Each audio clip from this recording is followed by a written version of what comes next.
Peut-être t'as pas de beaux mots, mais t'as de beaux yeux, permets-moi de te le dire. Tu me dis que tu as fait ton mieux pour m'écrire cette lettre et je t'assure, il le fallait car t'as même une bonne écriture. Tu ne me promets pas le bonheur, mais ton amour pourra suffire pour que je sois dans le mood tous les jours. Déteste cyane. Ndaho umuntu arenganya umuntu. Hariho abantu bamurenganya, genre nk'ubu yateye imbere yatunze canke afise etape agezeko. Ntibazi naho yaciye kugira ashike ngaho oyi agaca yumva ko yoza kumuha poison aramumaranya ibintu oliyo yo kumyinspirako kugira ngo like ashobore kumva inzira yaciyemo ashobore kumva yuko malgré les souffrances ashobora no kuzoshika hanze hari ndadeteste ico kintu ku bantu barabigize cyane nico gituma mbonye umuvyeyi wo muri izi generation yeza agakarira umwana kugira ngo atantamutahure no kuri nzovuga tubonye asasa kuko nawe yarabigize. Slam ni Jeanne en soi. Jeanne sans slam, c'est quoi existe. Sinshaka ko azone existe Jeanne sans slam. Mon gars jusqu'à maintenant il y a pas Jeanne sans slam. Kuko slam ni byose byiwanje shavuye ndyohewe nshaka kwandika slam Jeanne agiye gufata bus mu mahera kenshi mbangiye gufata mo bus kenshi abarayo nakuye muri slam yongeze.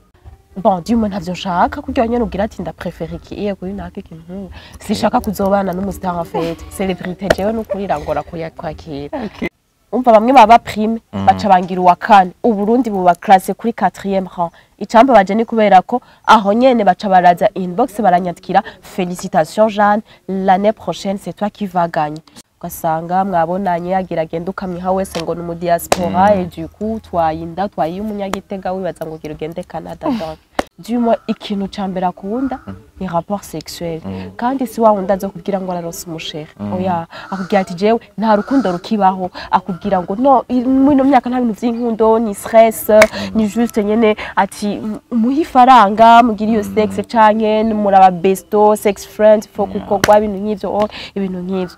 Bonjour bonsoir bivanye naho muherereye canke aho murabiye iyi video hama nkabanda ba ikaze mu cyagezo cyacu Gasonga Bugarisho aka GB257 ku bantu buguriye GB ijya mbere ni higaniro dutumira umuntu wese afite icatubwira icatuyagira akanatubwira no kubyo aba asanzwe akanatuyagira kuri carrière yiwiwe hama no musi ndafise umutumire uwo mutumire mucamwe ati ninde sinigwa ndamuvugira ngaha mugumane nanje tujane ku Gasonga Bugari kugira mushobore kumumenya mushobore no kumva byinshi kuri we ku buzima bwiwe no kuri carrière yiwe. Let's go. Imagine nk'ubu ndakwaye challenge kugira yo gutangura kuri presenter emission. Achozo hari nesimaze kubona ingene mubwira. Bigire? Oya. Ni sawa. Ni sawa ndakomeye. Urakomeye. Bukebuke. Bukebuke kubera? Ndakwaye grippe. Oh. Sorry. Hama nanje ni sawa. Nawe utabimbajije bien sûr. N'abafans ni sawa. Ndagwaye ikaze rero. Merci beaucoup. Waheruka kwicara Gasonga Bugari ryari?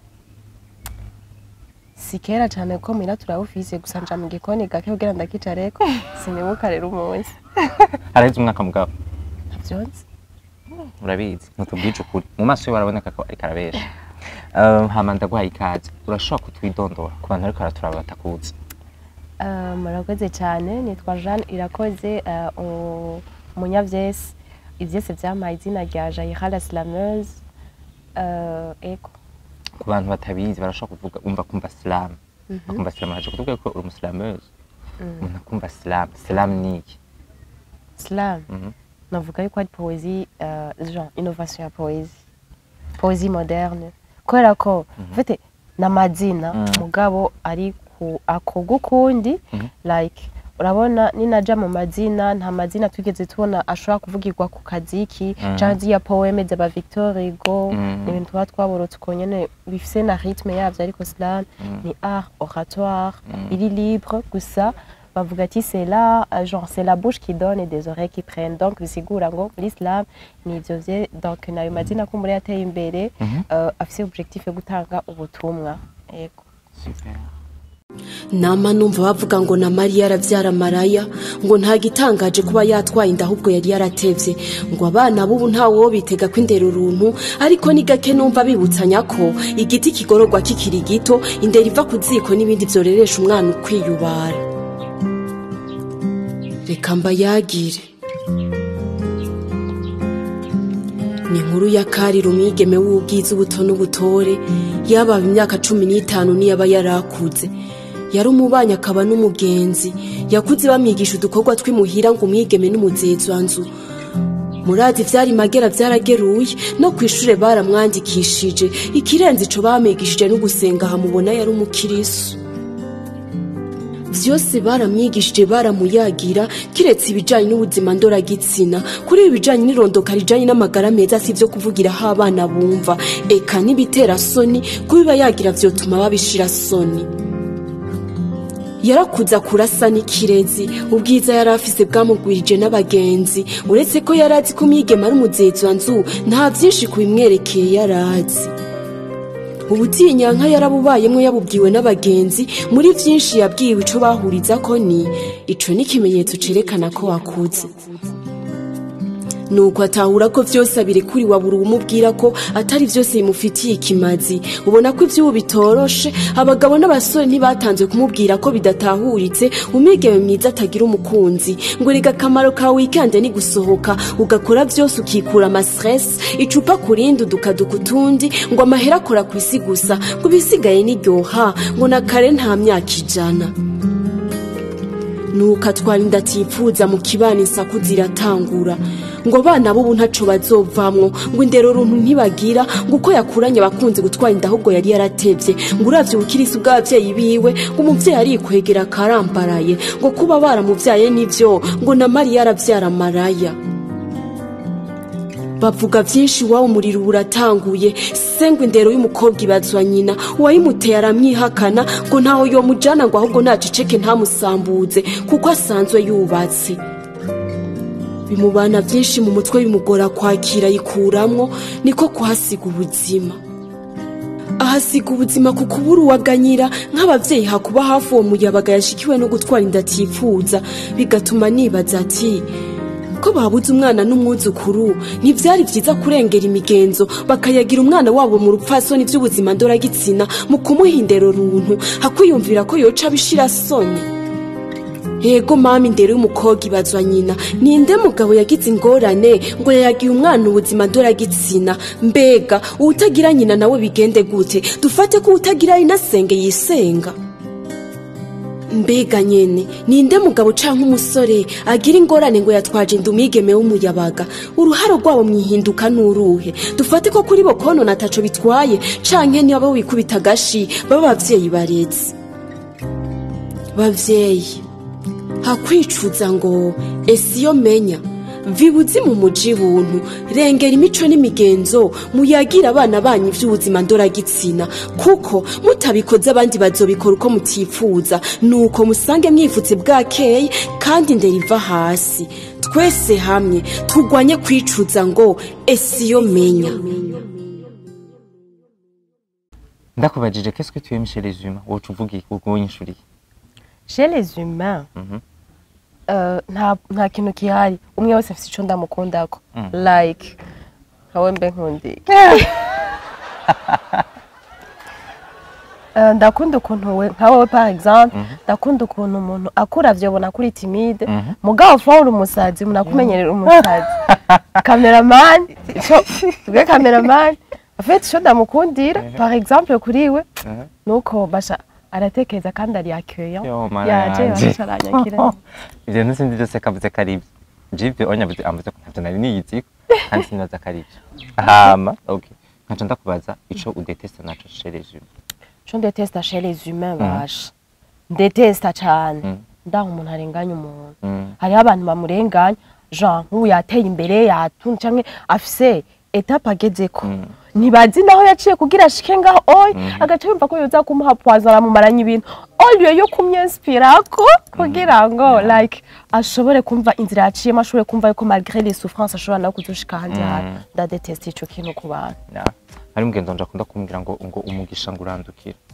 umuntu uzi canke umugenzi wawe afise ibintu byinshi canke aryohewe arabikunda nawe umuryoherewe byashuye n'ivyaseri ego hama nkeneye kumenya hobby za Jeanne n'iki hobby za Jeanne nibaza yuko hariho kurya ice cream okay hama na slam hama na novela mukora iki mu buzima busanzwe apa guslama kuko nibaza mu Burundi gahe turagera hantu ubwa ko umuntu aslama bishobora kumubesha kwarakatsi bafata ko ari utugenegene. ni utugenegene mu buzima apart yo guslama ukora iki? En fait, pour le moment, nta kintu kiri stable ndiko ndakora. Je travaillais récemment muri KitHub, aho nari chargé de visibilité et partenariat. Ariko kubera info izi n'izindi narabasezeye. Pour le moment, ndi ahitwa Femmes Unies pour la paix dans la région des Grands Lacs. Ndi chargée des projets, coordinatrice des projets. Ariko kubera yuko usanga amaproje atari imisi yose umva ego urayandika uragira ibyo wawe iki n'ibiki biba bihari cyane. Navuga yuko umwanya munini usanga ndiko ndiocupa personnellement utilement. Nta job ndaronka ntimubure kundangira. Hemwe mwavyumvise nta kazi afise kandi uyu nyine yo mwamubwiye sinzi je muzamumbarira. Tubwire amasouvenir abiri yaranze wicaye uri kurimbira ubuto bwawe uca wibuka ivyo bintu bibiri. Ico nzi ubuto bwanje bwari butese. Wosubiza telecommande. Woza telecommande hasubiza umwanya inyuma vya bitese. Souvenir mfise ni yukuntu baturungitse kuryama saa sita. Jewe n'umukuzi twaca tugenda tugatera inkuru rano umuntu aje mukigira basinziriye hama ko twa dufise urusha rwo kuvyuka guhera 15h. Wakibari vuze sinzi ko avuga wakibari niko twayita. Ivuze twatuvuga ati ubu ndashaka kuvyukana na kimwe. Twaca dufata tugakura imatera tukifyondera ku gitanda kugira tukirya mirongo y'abaryamye nyene. Amaje tuvyeza amaso kugira se nahuje. Kamera gacanza kagaca muri lavabo koga mu maso kigira kavyutse kandi naco kagasohoka kuko nyene katigeze koga haheze nk'iminota nk'itatu. Iyo niyo souvenir ya mbere. Iyindi nayo fise souvenir fise ni yukuntu genre novuga ati ingene ibintu byose twabona umenga turi abana ibintu byose umenga nivyi wacu imirima yose twabona ni iwacu donc twashobora kuva mu gitanda tuzibazi ko turyamye twacunganye ko tawo tubona tukagenda kwamura imyembe y'abandi twibaza ko ari iwacu ni souvenir fise y'uburofa ariko entre kiri kintu ruvuze cantuze c'abana baryamye biki neza ko atabana batabigize abana benshi en tout cas la plupart yabo barabigize cyane. Nico gituma mbonye umuvyeyi wo muri izi generation yenza agakarira umwana w'ibyo bese ntamutahura no kuri nzovuga tubonye asasa kuko nawe yarabigize. Hama tubwire Islam ifise ikibanza ikihe mu buzima bwawe? Islam ni Jeanne en soi. Jeanne sans Islam sinzi ko existe. Sinshaka ko azone existe Jeanne sans Islam. Mugabo jusqu'à maintenant il y a pas Jeanne sans Islam kuko Islam ni byose byiwanje shavuye ndyohewe nshaka kwandika Islam Jeanne agiye gufata bus mu mahera kenshi mbangiye gufata mo bus kenshi abarayo nakuye muri Islam yongeze en tout cas Jeanne et Islam nous sommes mariés à vie. OK. Urashaka kudupartager gatoya ukuntu watanguye parcours iwawe yo gusura wamenye gute kufisi yo tano wabimenye ryari byagenze gute kugira ubimenye kwifisa? Ati ko jusqu'à maintenant ntazi ko mfise iyo tano. Kubera yuko abantu bose bama baza kenshi nkababwira ati iyi talent bicamata mugani bazangira n'agafamu. Afite wewe uri wewe ntubona ugumubona barakurusha abandi barya umuntu aratesa. Du coup ucuvuga ati peut-être moi j'ai pas bien ce talent feelinga gusa muga j'ai pas ce talent. Donc mugabo uko biri kose ndumuslameuse kandi ndumuslameuse abatari bake bahora batera intege bemera donc disons j'ai ce talent d'être une slameuse. So ingene nayitanguye novuga ati hari muri âge d'adolescence mfite je narandika nari wa mwana akunda kuririmba jusqu'à maintenant muga sinshaka kuzoba umuririmbyi cyangwa ngo nubakane n'umuntu w'umuririmbyi mugabo bon Dieu moi ntavyo nshaka kugira nyene ugira ati ndaprefere iki iye kuri naka ikintu sinshaka kuzobana n'umustar en fait celebrity jewe n'ukuri rangora kwakira. So narandika nari wa mwana akunda kumviriza indirimbo yose kuza Celine Dion ndamaze no kwivuga bashikaje muri RTNB mwanya umwe bazavuga ati no rero narakunda indirimbo za Celine Dion hanyuma zike zabazao za baluna n'ivyo ariko nkaca numviriza akanovera kazo amajambo dyuma ko yaje birangora kuroka ikintu ntagikunze canke ntaza amajambo réellement yavyo asigura duku narandika izo ndirimbo z'abaseri nzo z'abandi hama nkaziburuka ndazibona nyene ko réellement iryo jambo nkabona ingene risigura naho yaba ari congereza nabanza kuyandika nkabona ingene icisigura nkafuma mbaza et duku uko kwandika nkaca mbona genre ntangura kuzendagira réflexion aba naho baririmbye urukundo umenga harimo akagu katarimwe muri izi ndirimbo z'abarundi hama même temps caba ni vya bihe abaririmbyi b'abarundi bari bagezweho nyene nk'abarya ba Lolilo bandi barimba inkundo hama ukazamva ngo yavyaranye na naka uwundi ukazamva ngo yagiye kuvyarana na naka urumva no kuki baririmba urukundo nabo batabamwo rwa vrai réellement c'est quoi urukundo aho nyene canagura kwiyumvira umenga baririmba nyene ivyo batari modele ku bandi cyane uvumenga no kwandika numva umenga Burundi bukeneye ama message menshi yogira akamaro cyane agura kuzandandika mbika giye muri alterna nkandikira abahungu bafise abasheri babo baba bibujumbura zoshika bababwira ibintu nk'ivyo voilà najuza kanyandikira umunsi utawunyandikira nta kibazo barabarishije none none gahage sinabibwaniye ku muslamese wundi umuslamese donc rero je ndihisha oya ndakugira faveur ko wantumiye hama rero ca ndatangura uko nanditse un jour natanguye kugira prestation yari bon sinari nzi ko le mot islam exista nabigira nka poème je urumva et du coup umunsi umwe hari journée culturelle soirée culturelle ya mbere aho muri interna nani gamnete skigam hama club stop sida ikedel kinyo présente harageze umwanya wa selection barabura uwo abokina gakino ko bari bazi ko nkunda gukompoza cyabasaba Jeanne est-ce que tu peux composer ikintu cyanda compose texte yanje yari yitwa prenez le temps de penser c'est le pouvoir rero ngiye kuyipresida ko abandi baba présence mu kirundi wikini bikiwamenga nta birebire n'ibyandiko twabonye ucanke batanze mugaje ko numva nagize poème yiwanje genre baca baranyankuraje aba préfet bikini biki ibintu nk'ivyo et du coup naratashe muri vacances rero cyane numviriza radio vacances nsanga emission iraheza ariko barabasilameur bari batumiwe ariko baratanga adresse yabo baravuga ko bahora bakompoza akaja kuvuga devant le public cyane numva ari opportunité kuri jewe candarondera iyo club candayinjira Centre Jeune Kamenge Super Slam moi ndi coordinatrice yayo animatrice ubu rero nshaka utubwire mu ma competition en tout cas uramaze kuja mu competition menshi vraiment en tant que muslameuse si menshi muri kuremera mu bisanzwe ndakeneye utubwire nihe competition umaze kujamo imuvuga ati iyi vraiment navyo genda gutushaka kwibagira yarankoze ko peut-être niki canke niki cagukozeko okay ubwa mbere na mbere je si uko nyene ntamye niyemera mu muga wa Islam na nama competition mpora ngendamo cane nko mu Burundi navuga ko maze kuja muri competition imwe naho nyene vyari nko gufina yarya ya Rotary kuko ndi mukana texte nayanditse nko mwijoro cantangura kuyirepeta hagira hagere ko tuja kuri scène donc hanyuma competition nagiye mikanankorako ni competition yari au niveau continental Ultimate Storyteller édition 2019 itegurwa na Afrique du Sud narigiye ko mwaplayinga en ligne hanyuma mukagira genre bashaka ko les histoires de l'Afrique soient racontées par les Africains kugira ntihaba bandi baza interpréter nabi et du coup ndilansa muri yo competition ndaba présélectionné hanyuma hageze rero mu gihe ca finale nararenganye demi finale shitse muri finale amatora yaba hari amavote yaba en ligne n'amavote yaba na jury muri amavote en ligne franchement ndashimira ama media mu Burundi yarafashije ibintu ntari nibaza nkasanga poste kuri Akezanet naho muri Akeza twavuganye nkasanga IFB yangiriye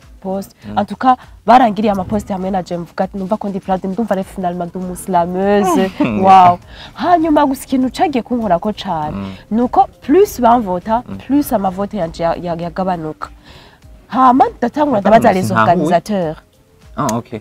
Genre kuko mwarabibona ingene amavote ariko aragenda muga plus bamvota plus amanota yanje yagabanuka ni kwera ko kugira ngo habe vote imwe nuko abantu 60 baba gutora bamaze gutora et du coup nkabaza ati kubera ikejo nari kuri 12 uno munsi nkavyuka ndi kuri 9 kandi nagiye kubihomarka bivanye n'abantu bariko baranshigikira babyanaliza barabimbwira cyo ndabaza les organisateurs aho umwe agacitangwa kumbwira ngo bazanaka ni wajejwe amavote nkabazi wonaka umva na mail akora ma WhatsApp hama nkamubaza ntanyishure barankakunyishura carrément hamwe ngera kuri 3 mu gihe abandi zabandanyuko et du coup baca bahengera umunsi wa proclamation umva haraba événement en ligne yo guproclama umuntu hanyuma kugira ngo azoca agenda gutora prix batora batatu ba mbere nibo baprima mugu wa mbere yari $1000 yaro nizo voyage urumva ziba et du coup ça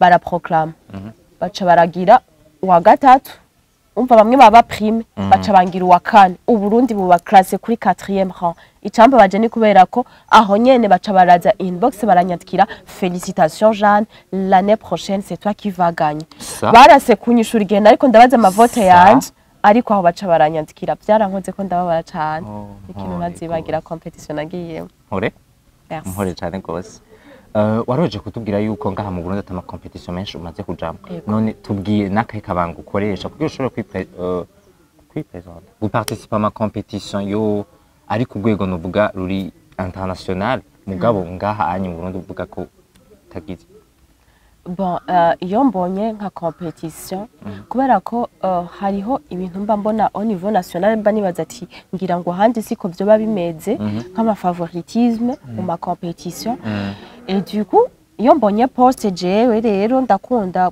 gutanta les chances ndiyandikisha parfois ça marche hariho nk'iziba ziri international usanga nizo event ugasanga uvyutse 3h du matin abandi abo oyo bazi ko bari nka 15h umva nkazi participamment en ligne malheureusement nta competition nimwe iba en présentiel ndashobora kujamo rero sakabanga kandi jewe ndapplyinga ama œuvre babasabye nkayarungika hama bakagira analyse nkaba présélectionner rien que ça ndakwaza ikibazo kandi sinkeneye ko uza kugitwa nkara kwitwishura nkeneye bon reka mvuge muri industrie ya slam ngaha mu Burundi OK tukeneye tugire top 5 z'aba slameurs cyangwa aba slameuses ubwiza ngaha mu Burundi en fait novuga yuko sinase kucishura ariko birashika uno musi ugakompoza neza hanyuma ejo ugasanga no texte rubisha bon du moins novuga ati ngo naka n'umustar kurusha naka plutôt novuga nk'abantu novuga ati mpora ni inspira ko nkavuga ati mu kwandika ntu kugira fisali technique quoi hariho slameur pro bakunda kwita slam master ni Prosper hariho ndakunda na plume ya Huguette izobimpa ndakunda plume ya Fleurette dukenguruke ndakunda plume ya Prince Bertrand ndakunda kandi cyane na plume ya Chrétienne Nikuze abo n'abantu nigira ni kubera benshi muri bo naba revolte bavuga byamdi twama tubona yo ushaka ko bihinduka abandi nabo bafise les techniques nyene vuga ati il maîtrise en tout cas avec le slam yaba mfise zya technique ziwe je pourrais être une meilleure slameuse. OK nkeneye utubwire wewe rero mu kwandika ama sujet ukunda guhagarara ko cyane iyo uri kurandika ibintu bikwanspira nibi jewe ni lo social nyanspira ibinyene mbona biba ndiko ndagenda nkabona umwana wo myibarabara ndiyumvira ko ari kari myibarabara nkabona inyishu nyinshi uswati umuvyeyi yaramyihakanye uswati baramyihukanye uswati nikigabana shaka kwamutuma muhira ibintu nk'ivyo nkabona no hakura nkiha angle no kwandika ko bivanye cyo mashaka ko gihinduka ndabona couple iri kwiragenda nkabona bajya ntibaberanye umwe no bandika ko je nkabona abantu bakundana gose nkumva yo romance no yandika ko pourquoi hariho ama mariage atapasa pourquoi les chamailleries dans les couples et tout donc jewe ni le social ariko ama sujet akunda kuza cyane mu matexte yanje marche nirondoka rijanye n'amagara meza kugwaruka no kumiyabaga eko éducation santé sexuelle et reproductive des adolescents et des jeunes ngira mwese mchamana ko en fait je ntanga kwimvira ibintu byinshi kubira iki yo sujet en fait yo sujet ni izana n'izindi mpora nandika ko ama violence basée sur le genre et tout en fait c'est n'ubuzima tubayemo ni ibintu mbona biriko biraba bibi numva ko vyohinduka et moi je me dis je suis la voix des sans voix en plus d'être une artiste slameuse ndafise public yo kugenda kubwira kandi bafise pouvoir yo guhindura ibintu gashobora guhinduka rero jewe ubwa mbere na mbere icatumye iyo sujet ndarisangamo cyane nuko igihe naba muri formation ya mbere ntumiwemwo na UNFPA bariko batwigisha autour y'ivyo oya et du coup cyane retrouva ni ibintu byinshi bijanye kurondoka janye n'amagara meza ntarinzi like hari abagenzi banje bamaze gutwara inda batipfuza hari abirukanywe hari aho twatwenga hari ikintu cyambona ni ibintu nahora mbamwo nanabizi jewe ndagenda mu maregle sinarinzi ko ça la liaison avec la Jeanne ndi nuwo nzoba muri kazoza et du coup cambona menga ni ibintu birifise ibintu byinshi wovuga ry'ama violence basée sur le genre éducation iciza ngaho ni ibintu byinshi nico gituma rero kubera mbona hari ibintu biba abakobwa bahiba amashure abahungu usanga nabo nyene bayahevye kubera ivyo etu nkabona izindi pays ziri develope n'umudandaza aba ari umuntu yize umutaximene aba ari umuntu yize why kubera twege amaheve yacu amashuri yacu tuyatakaza hakiri kare nkabona umenga ni ibintu fise uruhara kugira bihinduke cyo gituma asanga navyanditse ko shana aratubwiye waheje kutubwiye ko ukunda kwandika mvuge sur la sexualité ego OK sur la sexualité nkene rero utubwire kuko urumva urandika hama ukabipartager sur internet bisigura hariho abamambo ba famille bawe barabibona ego je nkene umbwire ukuntu bavyakiriye yaba bana muvukana canke abavyeyi bawe ukuntu bavyakiriye bakibibona bon abavyeyi je kuva ngira islam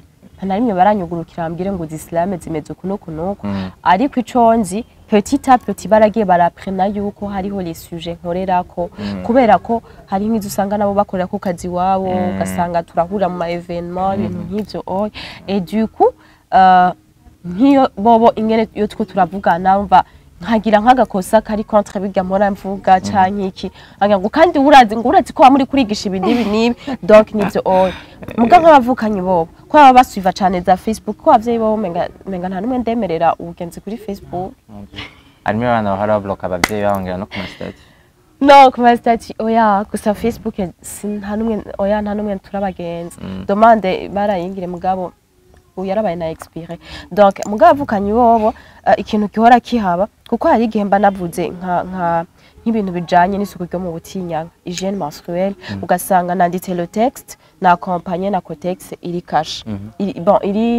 iri taché ego et du coup nabishize ku mbuga ngurukana bunyonza bwa saneo urisonera wewe genre nta nubwo bufise ngo ibona gembo n'umwana twigana cyane gembo n'umugenzi wanje abinyetse namara mayi we ntufise n'indero ibiki n'ibiki c'était ça mugananje ati je m'en fiche binyene moi je veux pas les tabous mugenzi ko hari abariko baraba victime ko ya ces tabous c'est ça rero ubu uye nibaza basigaye bari proud sino kare wamenga ndabateye isoni wamenga urateye isoni bikura tumara amazi yo umva ngira Jean nibaza ko ariko aranabona n'abandi bantu bariko barakuvuga no nyene ngire yaca ntari kuvuga ati ariko ubusha ubu bavuga ngo na manager banje bose urondera Jeanne banze unceko nshaka utubwire mu byese umaze kugira ni ikihe umaze kwandika kigakundwa n'abantu benshi ukabona ati antuka ni ryambere banyantu ngano kubakunzi bon en fait hariho islam na ni kubera gusa hariho zibi ntashobora kugira comparaison imwe cash na mandiko ndayipresta live mu ma événement nkayipresta et du coup bakaba impressionné bamwe bakarira vuga ma bravo ibiki ibintu nk'ivyo donc na namwe ndagenda kwigira mbone ati ntibakozwe ko baje iyindi nayo urumva niyo mperuka gushira ku mbuga ngurukana bumenyi nizirya feedback ziza ku winga ngurukana bumenyi urumva ndavye le nombre yabagira kuri iye nkaraba bariya sinariva kuzigira kuzigira comparaison kubera imwe ni direct iyindi ni ku mbuga ngurukana bumenyi tubwire ntaco zose kugira n'abantu baca bagenda ku mbuga ngurukana bumenyi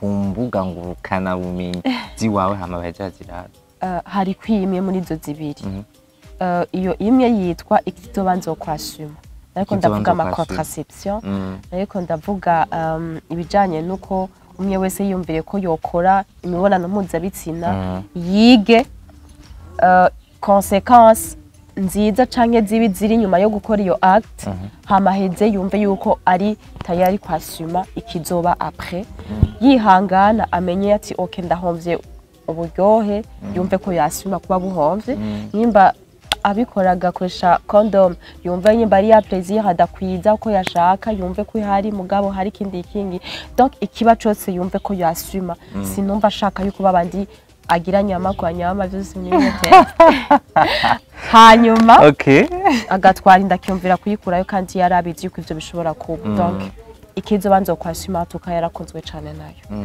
hama iyo yindi mpora mvuga kenshi ntayo ndashaka kuwingagurukana bumenyi yitwa yoyo ase hariho abantu benshi bamagara ngo ase ngo twizere ko vuba urayishaka kugira natwe tutayizi tuyumve nzoyishirako afite ikihe cyatumye ntayishirako nashaka kwishirirako na video hama ndagenda gukora video baca bayinkorera nabi ca ndabashoke numva ndayanse gushirako audio gusa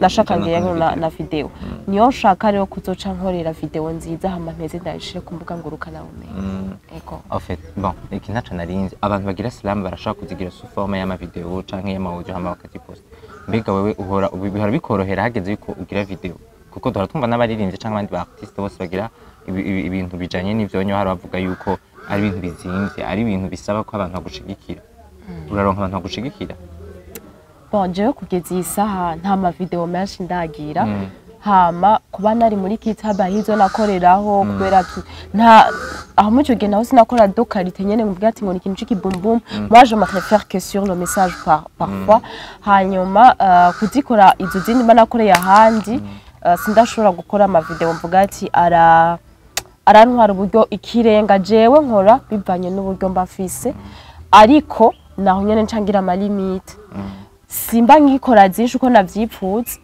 nk'ubu narigeze gutegura gushira habona album igihe nariko ndategura igiteramo nagize muri ga Miss 16 yahariwe kugwanya amabafatiye ku gitsina mu mwaka wa 2022 ariko ntivyashobotse ko iyo album ndashira habona justement kubera uburyo bw'amafaranga utanyorohereje kugira nkora ama video donc singira jewe idizinze cyane ndagira z'uburyo mbafise ariko bigaca bibi bikorwa bike mba nkoze justement pour ça raison pour laquelle tuguma dukeneye abadushigikira ego ni sawa bon twizera ko uza kugira abantu ariko barabona video barasha best of na nyene ngiye kudusponsorize nta kibazo turaza kuvuga ntigane biheze deja twatanguye hama challenge yindi mbarira mo ya mbere wanyu mo ya mbere na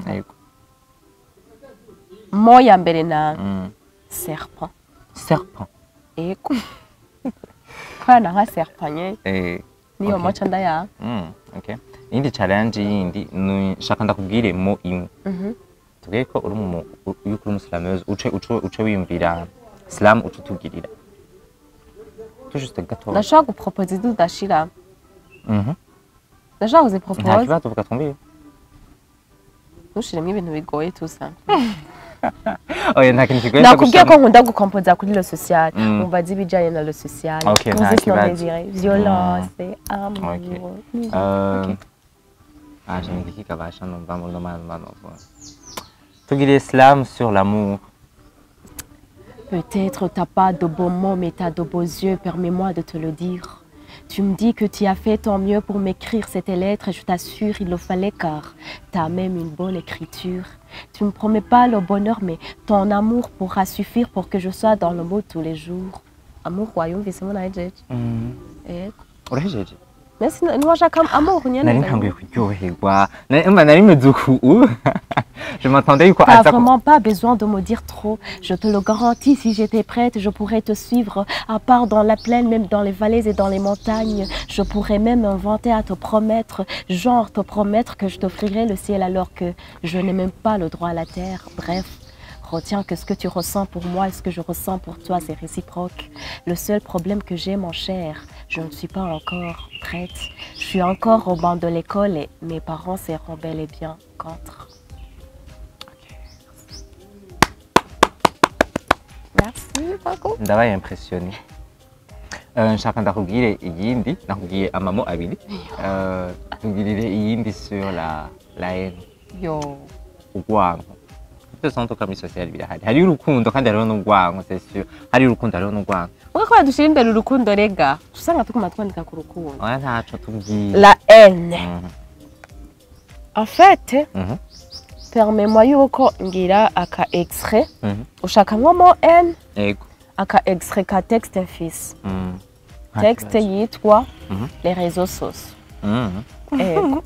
Biragora mbwa kuza kumva histoire hayitanguriye imbere Nta kibazo. yatangure ngaho.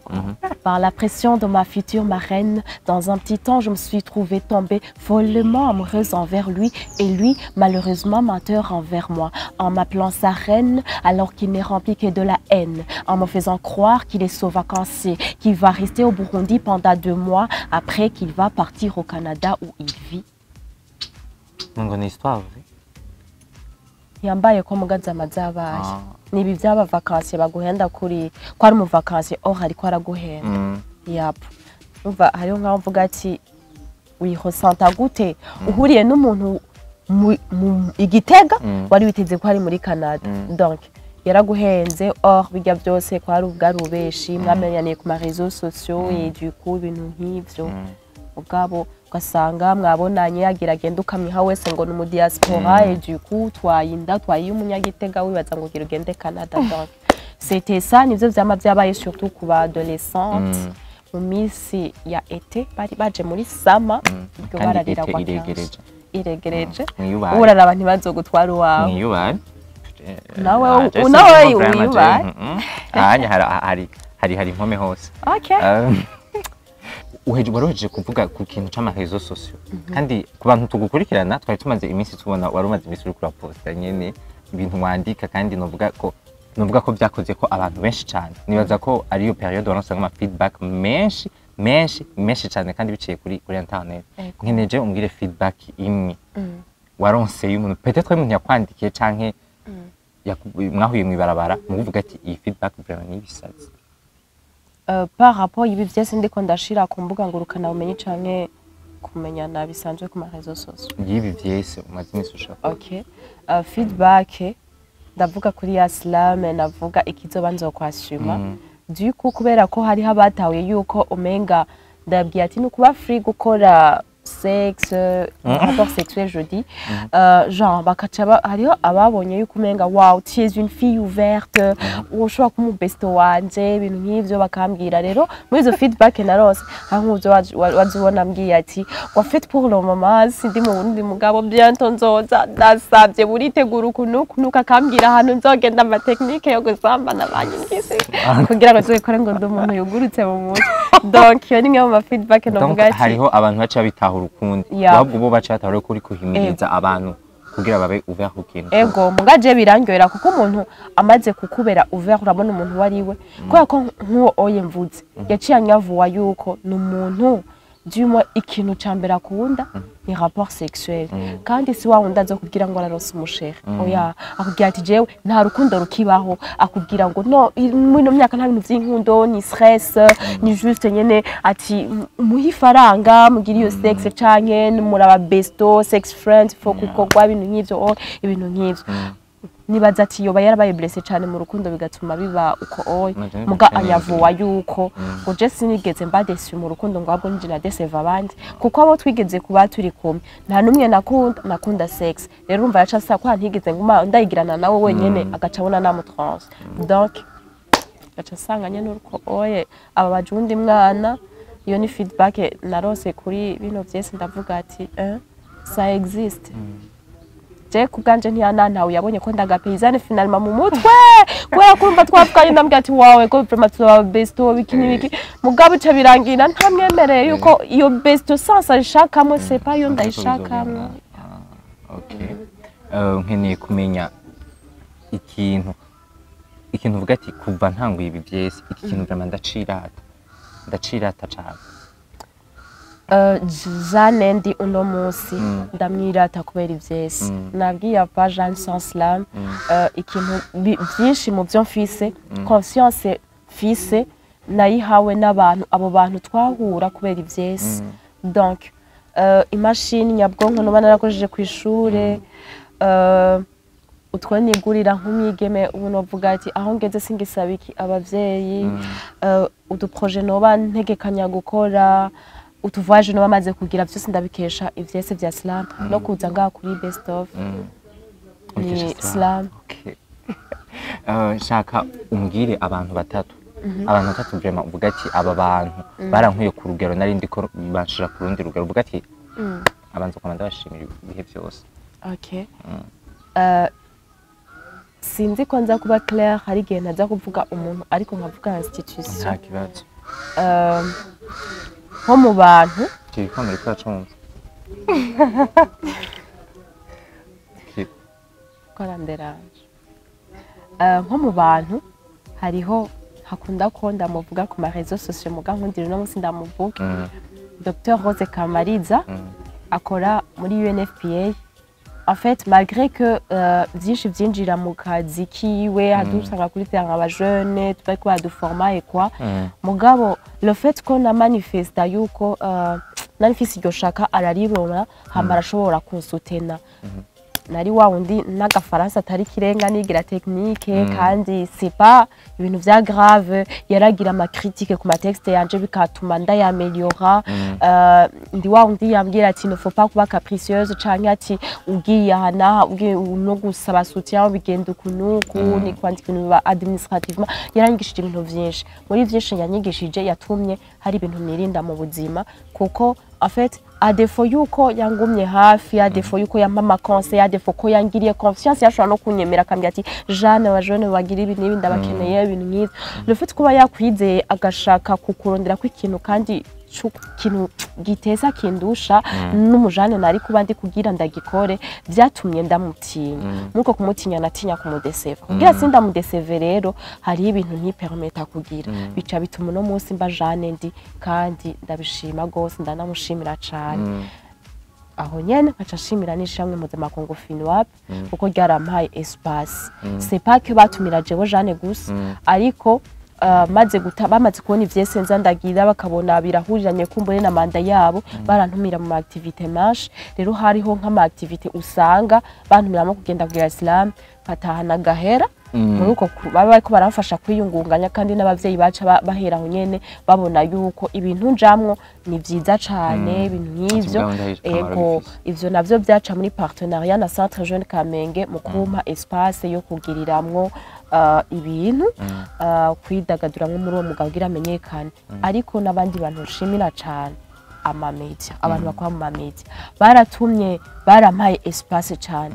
barafasha kupibira ibintu byanje barantumira mu biganiro haba RTNB Zandera Gakura Best of BITV n'abandi baje Radio Colombe ni nyinshi vraiment barampaye espace kugeza isaha sinidoga barafashije kugira ku rundi rwego ego super ene rero ubu tubwire ama challenge umaze guhura nayo muri bino bwatu ukora okay kuva nk'iki bitango yego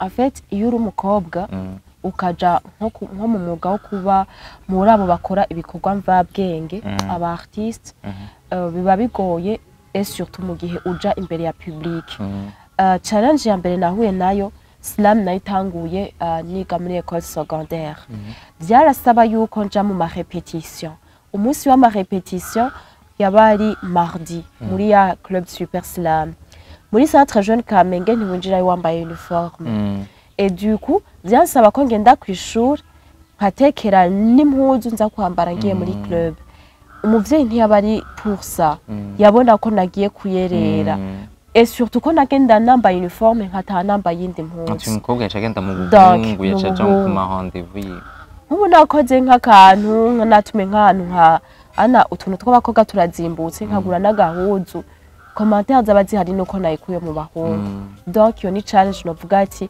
yari no gutuma ava mu mwuga ariko kubera ko nari mfise objectif yo kuba ndazi kudefenda ko ivyo bavuga parfois tabari ivyo il faut parfois demander avant de juger nashaka ko babibona donc byatumye ni mbandanya hama challenge yindi nayo novuga nuno musi tugihura nayo niyo uko nyene uba wavuze ikintu kumbure societe itabiri pour ico kintu wavuze naho kiba kihari naho bari realite ni bake wumva ko réellement byari bikenewe ko ukivuga il y a les sujets ziri tabu nk'ivyo vya sexualité na matabu rero iyo ushize isoni ukabivuga babona yuko wataye indero ibintu nk'ivyo ni ikintu kigoye surtout iyo uri umukobwa hanyuma n'abakomate nyene nabaza abatorosha ikindi naco nuko hari abantu baba bakomanze nk'icese et du coup à la dernière minute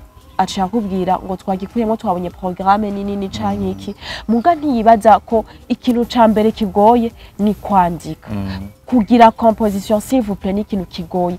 L'inspiration n'est pas du tout magique. Hari igihe baba bakwimpoje thème mugabo ukaba obligé ku répondre à leurs besoins bakayikusaba banayikorije bagire les commentaires sur ugasubiramwo parfois gushasha muga la dernière minute bakubwira ko babihevye ukamenya comme si rien n'était ntibapfume biyumvira yuko boguhana akantu ka encouragement ko ashoboye kukugira. Du moins résultat c'est pas iga ko wagiye imbere ugapresta ikintu ca mbere kigoye je ndashaka kwandika nkabi hano ndakaye presta c'est bon muga composition ikintu kigoye cyane ndipfuza yuko nkiyo oyo challenge muboza barayiyumvira ko kandi biba kenshi kandi hashi ibisigaye n'igihe ugenda gukora hama ntuhembwe bashaka kugenda wibaza yuko okay uraza kuronka iki mugabo ugatatana ya bus baguhaye donc la challenge nkayo nivyo bintu byo gufata yuko abanyamyuga abanyavyese abaririmbyi cyangwa abantu bakora ibikorwa vya mvabwenge ari abo kwidagadura birababaje kuko wawashizemo energy dasanzwe birasaba kusoma ibitabo birasaba ko inspira ibintu bihari birasaba kuba muri realite birasaba ibintu vyinshi rero iyo bakubwiye yuko ari utugenegene iryo jambo umenga biri trop limité par rapport igikorwa uba wakoze nivyo. Okay. Ubu rero tukaba dutandukire na partie ya kabiri yitwa 10 questions in 1 minute. Yes. Ubu rero tugiye muri partie ya kabiri. Concept yayo ni uko nzakubaza 10 questions uzishure mu munota umwe. 10 questions. Ego. Hama tukaba dufite topics zitatu: love, food, na music. Uhitamwo imwe muri ivyo bibazo 10 urafise ubushaka ko kutishura nk'ikibazo na kimwe. Oya byose urabyishura byose urabyishura. Mumva ubwo nta ibibazo bisanzwe. Okay. Ndahisemo urukundo niko kwama rutsinda. Okay. Chronomètre ikibazo ca mbere tubwire type y'abahungu ukunda. Type y'abahungu nkunda n'umuhungu afise courage arondera yiyubaha anyubaha yubaha Imana. Ikintu ubonye ku muntu uvuga ati uyu muntu naho byagenda gute ntidushobora gukundana. Umuntu afise comportement mbi. Comportement mbi ushaka ati yubaha agira ibintu n'importe comment. Urukundo rutarimwe amahera ushaka kugwemera. Ego mu gihe uwo muntu ari courage koko c'est le courage qui gagne. Mu rukundo ni ke kintu ukunda gusumba ibindi byose? Umwanya. Yes. Tubwire igituma utosohokana n'umuntu umustar. Ndanka celebrity. Tubwire ibintu bitatu bibaza ko bituma relationship ikomeye. Ukuvugana ukuri, gufashanya gusenga, hama no kumvikana. Umuhungu mugufi cyangwa umuhungu muremure? Uwo ari we wese. Ubwanyu uciye uhera umugabo oya. Yambaje ibintu bigoye. Sinakwaje ibintu bigoye nakwaje ibibazo byoroshe cyane ahubwo bose. Umuhungu muremure cyangwa mugufi? Uwo ari we wese yiyubaha anyubaha hanyuma yomfasha kunguka like mu mutima no ku mubiri. Nta commentaire irenza ko ndabigira ibyo nagira ndabibwiye ko ndabihebye kugira abantu ntazavagira. Hama nkaba ndagushimiye ko nawe washoboye gufata umwanya wawe Jeanne ukaza ukadupartager parcours yiwawe ukanatuyagira no ku bintu usanzwe ukora. Murakoze cyane, mwakoze kuntumira, mwakoze kunyizera. Ni ryambere nzeye ko atari ryanyuma. Ngira ko ndabakengurukira. Dafa passe vraiment mwarangiriye aka visibilité ntari niteze. Mwarashiye ko video igihe nari New York. Ama commentaire cyamboneraho ama commentaire menshi du mois jewe kuri jewe nabona menga nabigize nabi kubera n'ibintu byabaye muri pression ariko zambona benshi ngo bari proud of me, bari proud y'umurundi kati yabaserukiye. Mwarakoze cyane, narumiwe, naratangaye, nararyohewe tellement. Merci beaucoup. Okay. Hari kaza cyane mbwa ntari nakwaje mbwa nibaza ko atacufise. Hari kaza wari ufise umbaza je washaka kumbaza utambaje. Wewe? Yego. Ngenda kikubaza. Uragifise? Kirashobora kuba kidahari. Kiriho. Okay. Ufise indoto yo kuzoba mu journaliste à vie canke ni passage? Je sinzi nta nyishu ndagifitiye kubera yuko mbwa nibaza ko nzoba umujournaliste gushika. reka nishuru uribaza ego indoto yawe nifuje ko izoba ukuri mugabo utacibaza amen Ubishaka. ndabyibaza ndabishaka kubishaka no kwibaza biratandukanye hariho gushaka ikintu kandi ukacibaza kwibaza naho ntugira effort kugira ngo iyo ndoto ibe ukuri ya kimwe ndabivuga ko hama nkaba ndagushimira cyane wakoze rwose amanota twaryohewe kubona twakuronse ku gasonga bugari hama twaba twizera ko nyine twasaba kugutumira kandi ko uzogaruka okay murakoze cyane zamunteye iteka ndabashimiye namwe ndabashimiye ko namwadukurikiranye nkaba nizera ko tuzosubira la prochaine fois n'indi episode itesa kandi naza ko iki kiganiro cabaryoheye mugende mu commentaire mutubwire ibyo mwashimye ibyo mwakunze kuri Jeanne hama nkabashimiye kandi Le Flamboyant Garden ko yatije ikibanza n'ahantu heza cyane ho gusohokera mukamufisa ama programme n'abagenzi banyu muhaze hama mudosanga hameze neza gose cyane tukaba tuzosubira bye bye